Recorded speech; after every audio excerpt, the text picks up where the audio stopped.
It's Wednesday. You know what that means. The SIG podcast, Recruits Draftcast, is back yet again. Man, we're consistent. We're going to be talking about the Central Scouting releasing their first player to watch rankings. We're going to be discussing who's too high, who's too low, what those rankings even mean. We're also going to be following up on last week's topic about the draft format changing towards the more NBA, NFL type approach where the teams won't actually be in attendance for the draft, and there has been developments on that, so we're going to touch on that. As always, the Habs prospect of the week. We have a riser of the week, a prospect of the week, and a very big guest to tease at the end. So let's get started. Turn up your volume. Because you're about to listen to the Sick Podcast. Recruits Draftcast. And with the first overall selection in the 2023 NHL Draft, the Chicago Blackhawks are very proud to select from the Regina Pats, the Western Hockey League, Connor Bedard. The sickest NHL draft and scouting podcast. It's gonna be sick. As always, I'm your host, producer Shane, joined by the magnificent Grant McCagg. Now, Grant, the Central Scouting released their first player to watch ranking. Now, first and foremost, for anybody who is not familiar with that ranking, can you explain what it means, what it entails? How's it going, by the way? Oh, haven't seen you for a week. I'm fantastic. How are you? Yeah, I'm all right. You got your spritzer today? No, it's in another room. That's only for when it's only for when you do Tony, or what? That's it. We got to have our own style here, right? Like, yeah, that's his thing. Well, I gotta be honest. I went out and bought a water bottle yesterday, and if the Habs had won, I was gonna start off spritzing and tell Tony that it was champagne. But 4-1-1, baby. I'm celebrating, but as we know, the Canadians didn't pull her off last night in the 32-game sked. So we'll blame it on the back-to-backs, having to play back-to-backs. But enough of the Habs. Let's get on to the scouting list. So I think it's great. I always look forward to seeing the Central Scouting lists. Perhaps more so in the past when I wasn't able to do the scouting that I can now, because I utilize Instat scouting, which is a great tool. I'm able to see exhibition games, preseason games. The Europeans get going typically in August, so there's been a lot of hockey, and have those guys figured out a little more than. Well, at least not have them figured out at all. All you had really was the Hlinka to go off of before you saw the preliminary rankings with Central. So it's always been a good guide for anyone that follows the draft and maybe, it doesn't have the tools to scout hundreds of players, because they have to go it's up into the thousands in the number of players that they have their scouting staff going out to see, and in 15, 20 countries minimum. So it's a big task, and it's always great to get, because there's always names, on that list that you haven't seen or heard of, and you try to have a look at, because especially the guys that are. Well, they rank at this time of year. It's a preliminary players to watch list, basically. They don't have hard rankings. What they do is they have an A, B, C, and they introduced this year a W, which is kind of cool too, because it's kind of expanded the list a bit, I think. There'll be a lot of guys on there that maybe haven't played or they haven't seen much of, so they just put a W on it. The A's are players that they think could be first rounders.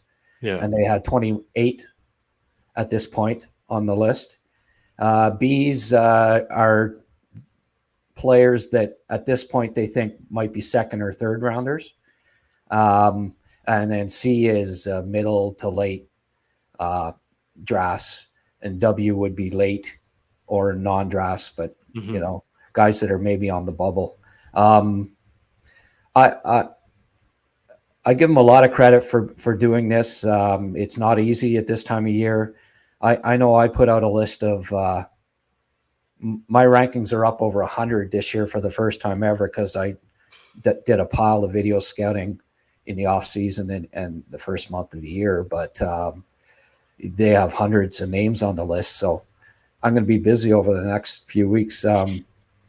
Looking at guys that they've got, it's certainly in B's and C's that I haven't looked at yet. And there's several dozens. So going to be a busy boy for the next little while. Yeah, that's it. But I like this style of ranking, because it's not a hard ranking, 1 through 10. It's basically grades, right? So the A section, these are guys you want to watch, and then there's the B, and there's a C. But I know you took a deep dive and you looked at every name and what letter they were associated. So let me ask you, who do you think was ranked too high so far? Yeah, well, honestly, I haven't spent a pile of time on it yet. Just released today and had some other things to take care of. So, but I did look at the first round, and I put 3, 5, 8 guys who I don't know that I don't have as first rounders at this point. I mean, they could all end up being first rounders, but for me, there's a number of guys that Liam Greentree would be on the bubble for me. Okay. Probably he's a 30 to 40 guy, I think, at this point. Tanner Howe, I don't have in the first round. Adam Yeko, who's playing at Edmonton, not a first round guy for me at this point. Maxim Massey he's come on. Now he might be creeping back into the first round discussion. Yeah. As we'll chat about a little later on. But at this point, he's not in my first. Henry Muse, who I saw live on the weekend on Sunday, and then saw him. I'm located in Ottawa, so I get to see Henry Muse. I'll see him quite a bit, and I saw him probably 15 times last year. At this point, I don't have him ranked in the first. I also question their measurement of 6 feet. I really don't.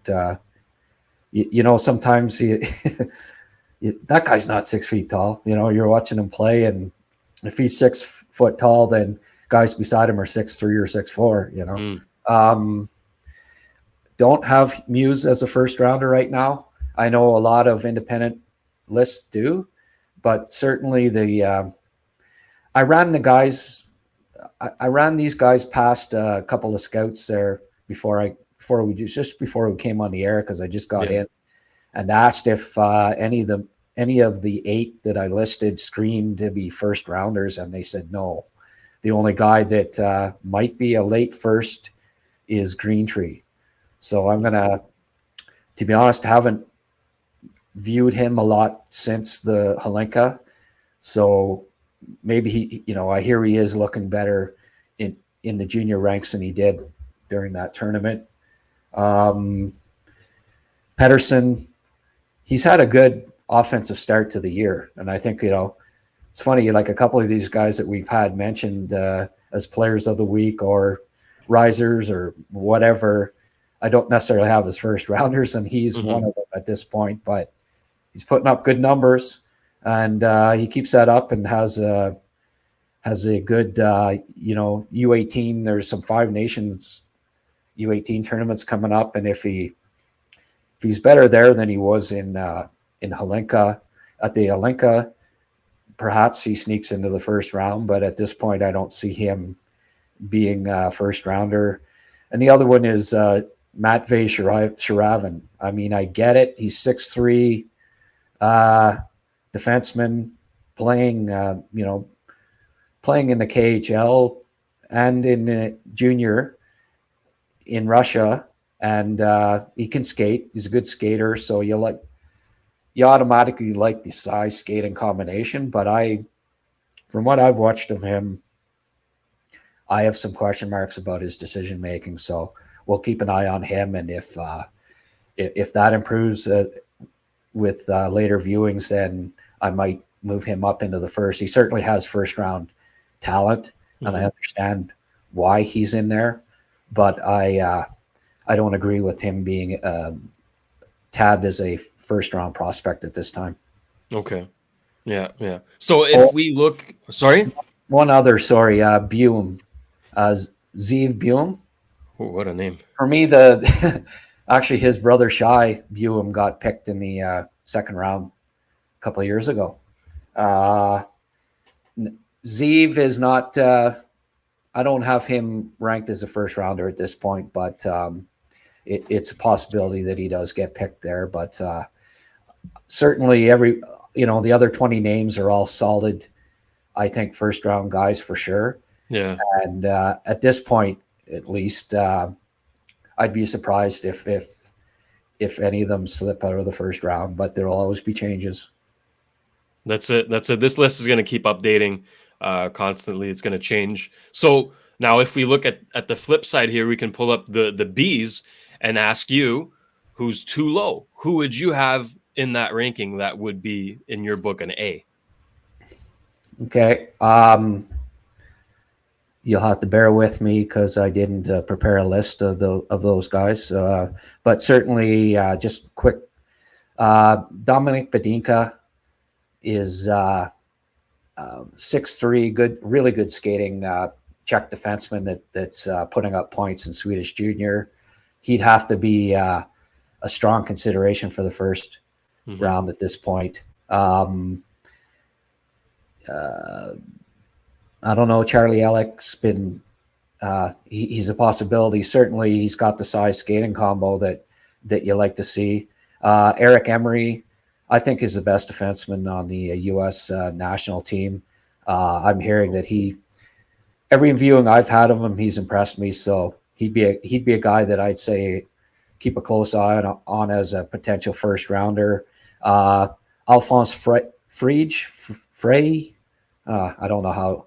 I am going to have to figure out how you pronounce his name, but Frege, we'll say. He's on the same team as Wallenius. Okay. They both play on the left side on Vaxio. We've talked about these guys before quite a few times. Yeah, and there is first round potential for him, but I can understand him being in the second. Cole Hudson, well, I mean, he's almost as talented as Lane. So that's it. You wonder if did we not learn the lesson of Lane Hudson not going in the first? So if he's not a first rounder, he's close, probably, and obviously it'll be his size that keeps him out. But if I can read that correctly, I think it says he's 5'9" and 3/4. Yeah, I think that's it. So he's got at least an inch in height on Lane, which will help him on draft day. Yeah. Last two guys there too, Aginla and Josephson. The way Aginla's been playing, I think he's up to 12 goals now on the year. We featured him as a prospect player of the week a couple of weeks back, and he's just kept scoring. I think right now he's a first rounder for sure. And Josephson, not putting up great point totals, so it might end up hurting him, but really responsible two-way center that impressed certainly at Hlinka. And if he can start putting up some numbers in Red Deer, he'll climb the list. And we're only up to J. We're only up to J there, so we that's it. There's another B there it to is. come here. First rounders, Letourneau. I mean, we saw big boy, 6'7" kid. What have they got him listed at there? 6'7.5", or no? I see 6'6". Okay, well, apparently he's 6'7" now, according to his dad, anyways. And I mean, dad should know. Yeah. Add skates to that. Oh boy. Yeah, That is, exactly. whew. He's just he screams first round talent. If the only thing, NHL guys tend to be a little bit conservative when it comes to kids that are playing at low level hockey. Mhm. So there might be some teams that, I mean, we even saw it with Makar in his draft year. It took till the last month of the year to see him rise up into the top 5. A lot of lists had him outside of the first round till midway through the year, even Crazy. just because of the level of competition he played. And so you just wondered if it, if that great skill that you saw against poorer competition was just an example of the competition. But as I mean, we saw it at the World Junior Challenge. He just screamed top 10 talent. So he rose as the year went on. And I think you'll see the same with Letourneau. I'd be surprised if Central's rankings as the year goes on, where he doesn't move up into the first. This Parasak there, Yeah. I think he's up to 15 goals now. Like, it's crazy. He's pacing, he's close to pacing Bedard on his draft year. Oh, well, yeah. I mean, he's not going to go to the World Junior Tournament, so he'll play 70 games. That's it. And he's on pace to score more goals than Bedard did last year, because ridiculous. It's not, because he's going to play all the games, right? Like, it's crazy. He's on pace for 80, 90 goals. So, I mean, if the kid scores 60 or 70, it's really going to be tough to keep him out of the first round. He just knows how to play hockey. He's not overly big or overly fast, I mean, he's got really good hands and he's smart as can be, but he doesn't wow you with the physical skills necessarily, but he just every time I watch him, he's scoring goals, setting up plays, stealing pucks, playing 20, 25, 30 minutes a game.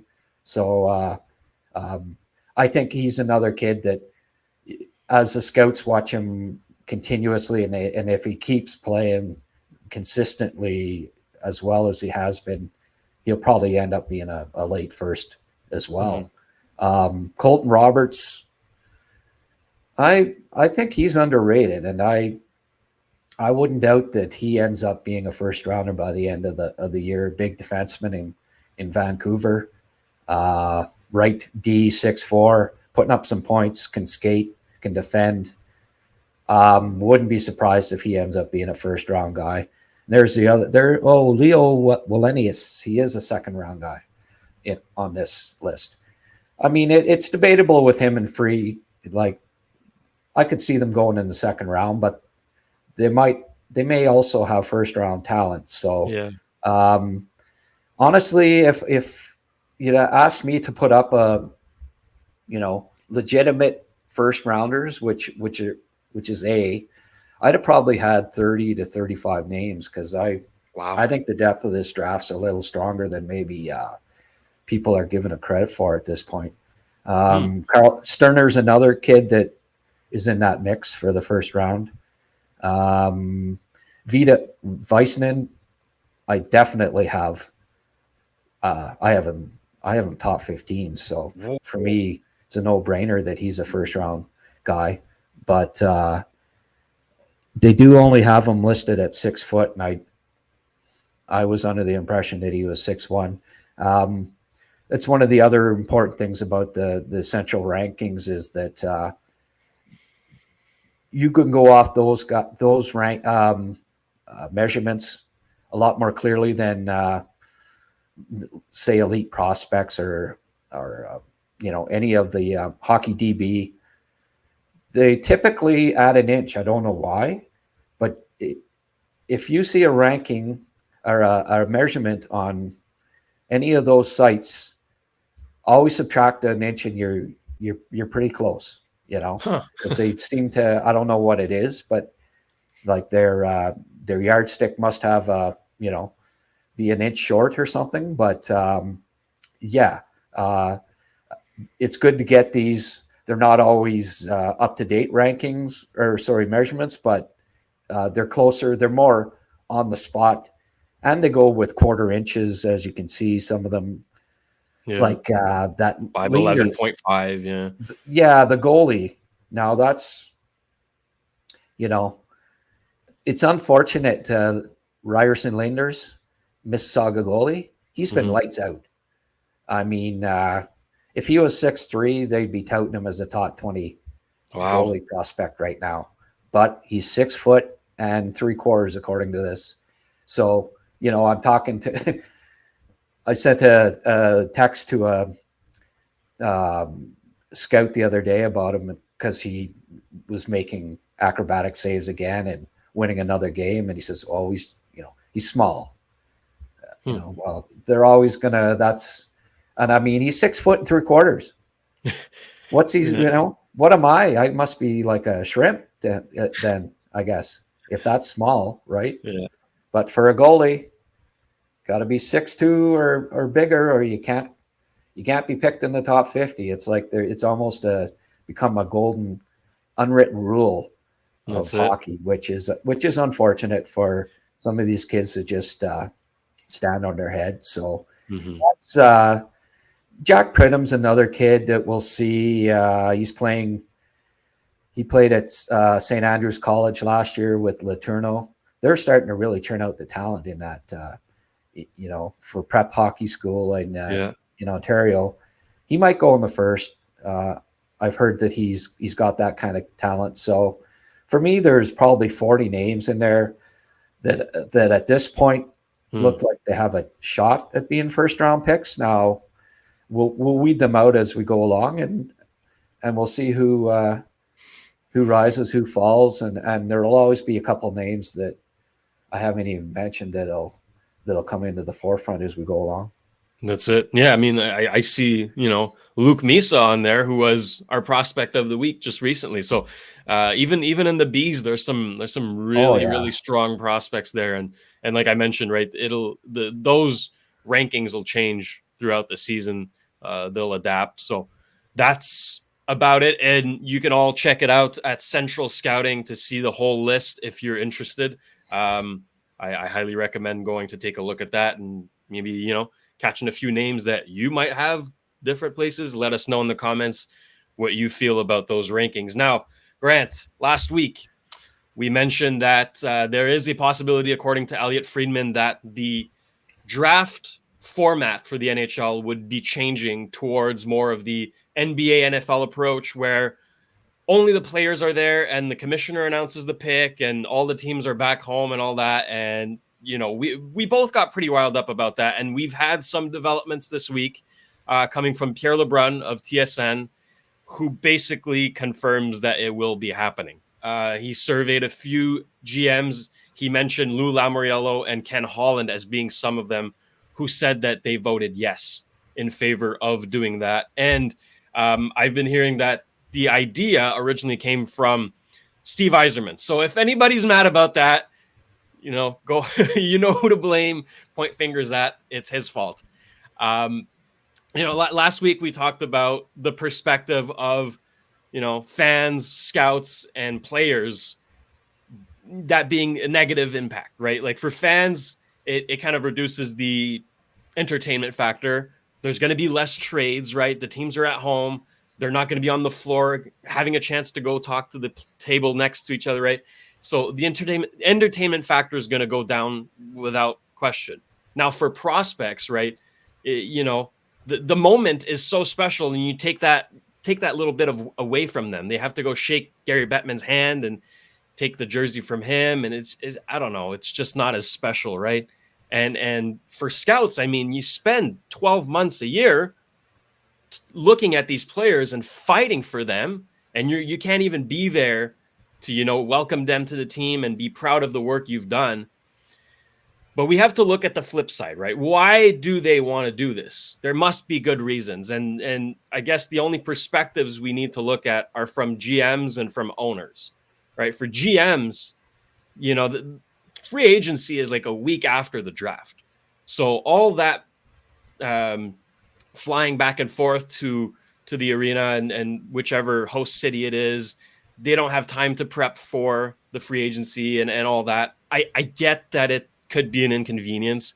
And for owners, I've been hearing that it costs up to $250,000 to fly out, all the scouts, all the management team to the host location every time. So it is a big expense, but really at the end of the day, Grant, like, is it really worth changing a winning formula? They've been doing this for years. It's been good. Why now? Wow, $250,000. I mean, what's that, a hundredth of their television contract? Like, oh, poor owners. They're going to be $250,000 less rich. My heart bleeds for them, Shane, if that's the case. No, that's ridiculous. Yeah.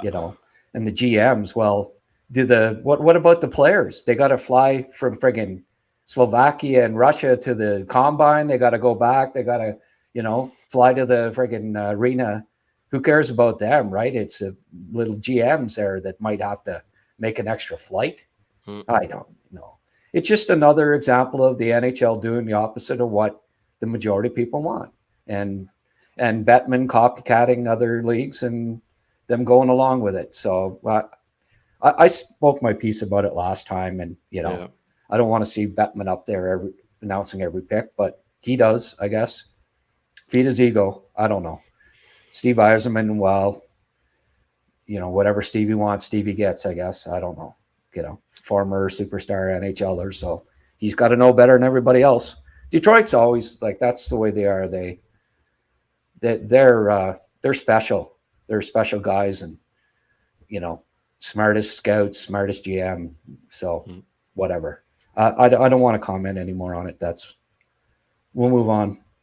Yeah, that's it. I've heard that a possibility would be to have one representative from every team announce the pick and present the player with a jersey, which makes a lot of sense because nobody wants to see Bettman at the podium for 2.5 hours. Like that's ridiculous. Oh, well, okay. Well, yeah, if they're gonna do it like that, sure. I don't want it done like the NFL, No, it's got to be different. Like I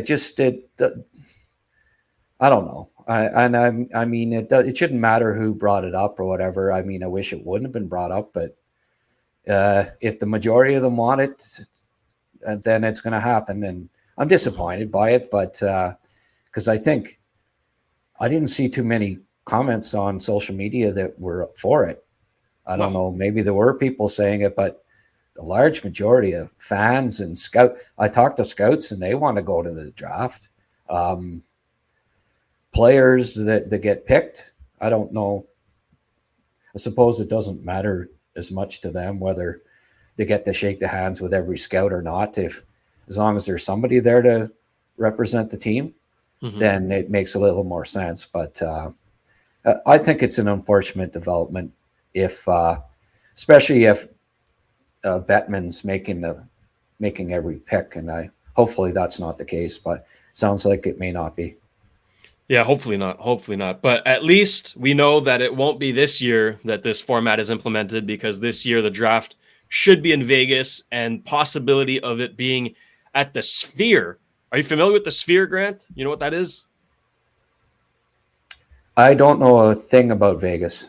So the Sphere is this crazy ass building built like a sphere, which has screens on the outside and screens on the inside everywhere. It's ridiculous. I recommend you Google it, go watch some YouTube videos. But if the NHL does host the draft at the Sphere, kudos, because that is genius. But again, the year after that, they scrapped the whole format. And anyways, well, it's got to be in Vegas because they haven't, Vegas hasn't got enough. They got handed a Stanley Cup winner. They host the awards every year. So yeah, got to. Please don't ask me about Vegas. You're just rallying me up some more. Did you know? Like, you're turning red. Daniello. Let's say, okay, talk to him about this stupid no scout showing up about Vegas. But yeah, and Yellow at it again. Okay, we'll have to tune him in later. There we go. Yeah, we'll have a chat. But yeah, we'll move on to more, I guess, joyous, positive topics. So let's kick off with Habs prospect of the week. I don't think this comes to surprise as many people. For the second week in a row, the AHL leader in points and goals as a rookie, Joshua Roy. Come on, you knew we had to give it to him this week. Well, the AHL wouldn't give him Player of the Week, but ridiculous. We're going to do it. Yeah, not just Habs Player of the Week, the AHL Player of the Week, as far as I'm concerned. For sure. He's got magical mitts, doesn't he? You gotta love. I love how he looked. You'll see it. There's a second one here where it shows a close up. Look where he's looking when he gets the puck here. He's the guy in the middle. You'll see the right here. Yeah. He looks over at the other guy, freezes the defenseman. Hits. And this is where guys saying, "Oh, let him stay in the AHL." I think he's ready physically. When you see that, he's a solid kid, and you noticed it last year. Like he's good. He's pretty good along the boards. So physically, I think he's ready to help the Canadiens' power play, which that's pretty important, Yeah. But you just see the mitts and the patience that he has. Like everyone talks about his smarts, and I mean, one of the smartest kids outside of the NHL, prospects, but great mitts. Really, his competitiveness and board work and strength are not a weakness. He skates fine now. Like he's not I wouldn't call him an above average skater, but certainly on a power play, you don't have to be Speedy Gonzalez, as we just saw last night with Tyler Toffoli. He can help the Canadiens' power play really soon, and if they continue to sputter, and he continues to produce like he's producing, I think you're gonna see that call up sooner rather than later. Well deserved too, right? Like, I mean, 11 points in 5 games, 5 goals in 5 games, just absurd stuff from a rookie. Like I've said it before, but I'll say it again. This is his first pro season, and he's smoking the league already. Ridiculous stuff. Yeah. Okay, Riser of the Week this week belongs to Jonathan Morello. Let's talk about this guy. Yeah, he's playing in the Ontario Junior Hockey League for St. Mike's. 6'1" center. I don't typically get to see too much of the OJHL, so I kind of wait for my scouting friends to drop a couple names, and because they see a showcase early in the year where all the top prospects play, and they get an idea of who to keep an eye on. And this kid stood out. I believe he's got 12 goals in his last 13 games. Now, this is a league that typically the top scorers, if you look at the top 15 scorers, they're like vast majority of them are like 20, 21 years of age. So for a 17-year-old 6'1" center with good skill to come in and score, I mean, he went the first 5 games without a goal, but since then 12 and 13. If he can score anywhere close to a goal a game pace in a tier 2 junior league at his age, we could certainly see him moving up into the top 50 discussion as the year goes along. I've moved him up end of the second round, early third at this point, and if he keeps impressing and producing, he'll obviously the World Junior Challenge, he'll be invited. He'll be on Canada East. That he's a lock for that team. He'll be the first line center, and if he has a good tournament there, you might see him move up into the top 50 discussion for sure. There we go. Jonathan Morello, a name to keep an eye on. Riser of the week. All right, prospect of the week. We've touched on it a bit when we talked about the central scouting. He was ranked with an A, Maxim Massé. Let's look at some footage. Yeah, he had a great year last year as an underage. Didn't get off to a terrific start this year, but was producing. But the last 3 games, he had 2 goals in each. So you like to see that consistent goal scoring, and he's good around the net. Has a good shot, gets it quick release, and a smart player. He's going to have to keep working on his skating and and compete hard. But wearing an A for Chicoutimi, probably their go-to offensive guy, and putting up good numbers. So at this point, as you saw there, I like this the reach around here. Really good hands. So he and decent size. So he can score goals.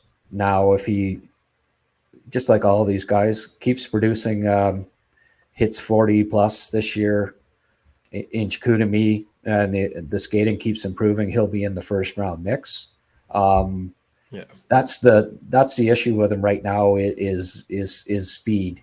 And if we see an improvement as the year goes along, and he keeps putting up those numbers, he's in the 25 to 35 discussion, and the best prospect probably in the queue this year. It's not a very deep group in Quebec again, and it's unfortunate. It's not like the old days, but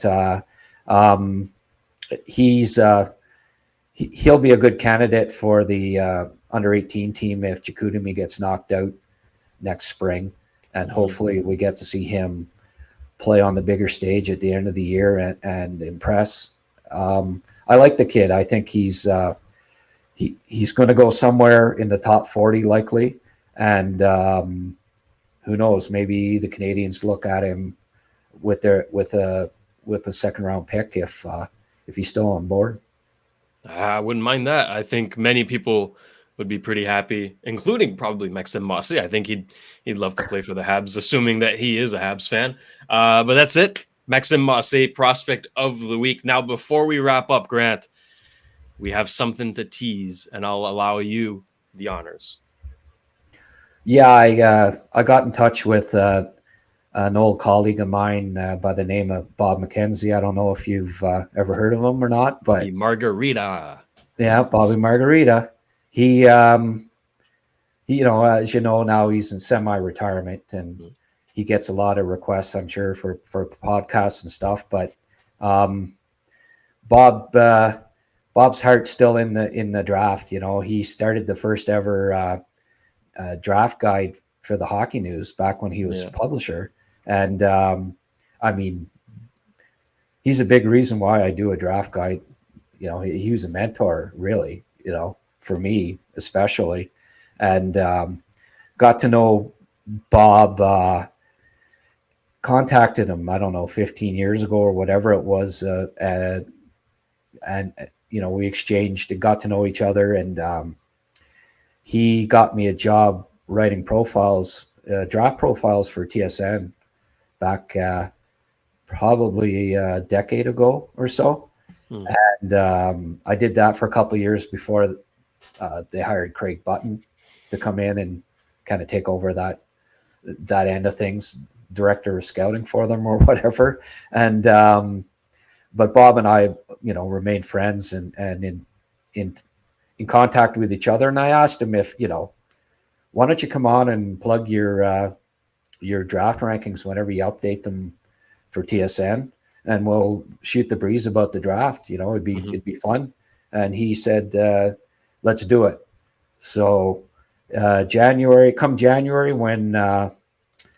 when he does his midterm TSN draft rankings, he'll come on the show with us, and we'll talk draft. So I'm really looking forward to that, and very much appreciated that somebody as well known and respected as Bob Mm-hmm. will come on and give us a boost, hopefully, with our viewership. Yeah, that's it. No, I mean, everybody loves Bobby Margarita. He is an icon, and he is the staple of any draft ranking and analysis. So I'm very excited to bring him on. That's gonna be something else. So obviously, stay tuned. Right, you got to subscribe. You got to turn on that bell to see when that episode comes out, and don't forget to go check out recruits.ca. Right, this is just an extension of Recruits, because as you can see in the name, right, Recruits Draftcast. So all your Habs coverage, all your draft coverage, and both at the same time if you want, for a very low monthly fee. Go check it out. Do yourself a favor. You won't regret it. Grant has some fantastic stuff. He's got interviews. He's got analysis. Everything you could ask for. So don't forget. With that, we thank you very much for tuning in, for supporting, for liking, for commenting, all the works. And we will see you all next week. And that's a wrap. Hope you don't miss us too much until next time. Follow the Sick Podcast, Recruits Draftcast on YouTube, Facebook, Google Play, and Apple Podcasts.